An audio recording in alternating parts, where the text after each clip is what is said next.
Les amis, bonjour. Commençons ce premier tour de partage de la journée avec Faris Moumbagna. Mais je dois vous dire qu'à la suite, je vais vous laisser écouter cette démonstration de ce juriste, du moins de cet homme de loi qui maîtrise mieux la situation MINSEP Fecafoot et qui nous donne un peu les raisons pour lesquelles la Fecafoot ne devrait même pas s'inquiéter lors de ce processus électoral. Bref, restez scotché jusqu'à la fin pour avoir vent ou bien avoir une idée de ce qu'il a eu à faire, à livrer comme démonstration sur Canal 2 International. Comme je vous le disais, Faris Moumbagna est arrivé donc en Italie où il passera sa visite médicale avec le club Cremonese. Je pense que je prononce bien. Alors, il était en difficulté depuis quelque temps du côté de Marseille après sa blessure au niveau du genou. Si vous vous souvenez, je pense bien c'était au mois d'août de l'année dernière. Après cela, il a connu la rééducation, il a été donc écarté pendant plusieurs mois des terrains et à son retour, il n'a discuté presque aucun match, je pense bien, si je ne me trompe, il a commencé les entraînements, mais par la suite, on s'est rendu compte qu'il n'entrait pas dans le petit calcul du sélectionneur et du coup, pour pouvoir gagner en temps de jeu et pouvoir revenir sur le terrain, il fallait changer. Raison pour laquelle il se retrouve donc du côté de l'Italie maintenant pour commencer une nouvelle aventure, je dirais ça plutôt comme ça, qui pourrait peut-être lui permettre de regagner confiance, regagner les temps de jeu et peut-être retourner le plus rapidement possible au niveau des Lions indomptables. De l'autre côté, en Angleterre, c'est Hugo Ekitike qui est maintenant à 3 buts, 3 matchs du côté de Liverpool. Il se montre de plus en plus dangereux. 11 mondial nous parle d'ailleurs, autant pour moi, d'un appel en équipe de France. Tout comme de l'autre côté, il y a d'autres pages qui parlent plutôt d'une possible, n'est-ce pas, réaction de Marbrice. Bref, je ne sais pas si c'est à lui d'aller le convaincre. On l'a déjà abordé par le passé, mais attendons de voir ce qui va se passer.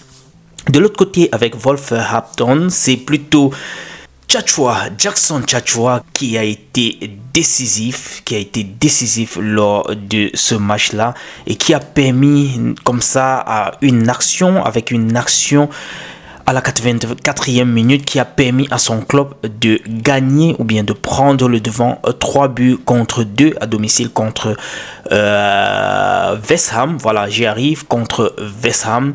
Ceci pour le compte du deuxième tour de la Coupe de la Ligue anglaise. Alors, Jackson Tchatchoua est bien arrivé en Angleterre, en PL, et on espère que cela va continuer comme ça, dans le même sens. De l'autre côté, on nous parle de Deontay Wilder, qui pourrait donc, du côté de la boxe anglaise, tenir donc un combat avec Francis Ngannou, un combat de boxe bien sûr, avec Francis Ngannou en 2026. Rien n'est encore fixé comme date, mais tout porte à croire que ce combat aura bel et bien lieu.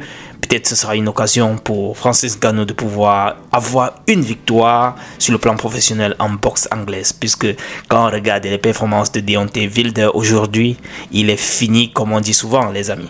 Bref, je voulais donc partager ceci avec vous les amis. Terminons avec cette image d'un autre continental du côté du Real de Madrid, l'image de Mbappé sur la face principale du stade, n'est-ce pas, Bernabéu. Regardez comment il est célébré. Il n'est qu'à 3 buts pour le moment, mais on voit déjà comment il a démarré la saison. On pense que cette saison sera merveilleuse. Les amis, je vous laisse écouter donc cette intervention de ce juriste concernant le bras de fer ou bien la crise entre la Fecafoot et le MINSEP. Bonne écoute. Ciao. Conformité qui oppose le ministère des Sports et la Fédération camerounaise de football, la question centrale de cette thématique, Fecafoot MINSEP, qui doit se conformer aux statuts et textes, règlements en vigueur. On a assisté à un ping-pong entre le ministère des Sports et la Fédération camerounaise de football à la suite de l'Assemblée générale tenue par la Fecafoot. Alors moi je pose la question à vous de manière simpliste. Que se passe-t-il exactement par rapport à cette histoire de conformité? Autrement dit, est-ce qu'une assemblée générale peut se tenir librement, changer des textes conformément à la législation en vigueur? Est-ce que cette assemblée doit préalablement avoir l'avis de sa tutelle, du ministère des Sports. Qu'est-ce qui s'est passé? Eh bien, c'est, M. Bouba, une question non seulement intéressante, mais aussi complexe. Donc, la réponse à cette question, à ce lot de questions, dépend du bout que vous tenez pour avancer des éléments de réponse. On commence par une AG qui se tient. Bien, est-ce qu'elle est libre de changer les textes comme elle veut, quand elle veut? J'en viens. Il se trouve que la Fédération camerounaise de football est une association privée de droit camerounais. Et à ce titre, donc, elle est soumise au droit camerounais et particulièrement à la loi de 2018 portant organisation et promotion des activités physiques et sportives au Cameroun. Cette loi précise à son article 7, d'abord que, et ça répond à votre question, que les statuts, les règlements des associations sportives, dont la FECAFOOT, se modifient et s'adoptent librement, ça c'est l'interprétation. Et deuxièmement, que pour l'entrée en vigueur de ces règlements, de ces statuts, il faudrait qu'il soit émis un avis de conformité du ministre des Sports et de l'Éducation physique. En l'espèce, donc, il se passe que la Fédération camerounaise de football, après la modification des statuts du 16 novembre 2024 dernier, il me semble, a sollicité du ministre des Sports un avis de conformité. La réponse du ministre des Sports a consisté à demander au président de la Fédération camerounaise de football de lui faire tenir les motifs et les fondements qui justifient les modifications en question. Un problème se pose à ce niveau, c'est que si la loi parle d'avis de conformité, c'est la conformité des statuts et des règlements aux lois en vigueur.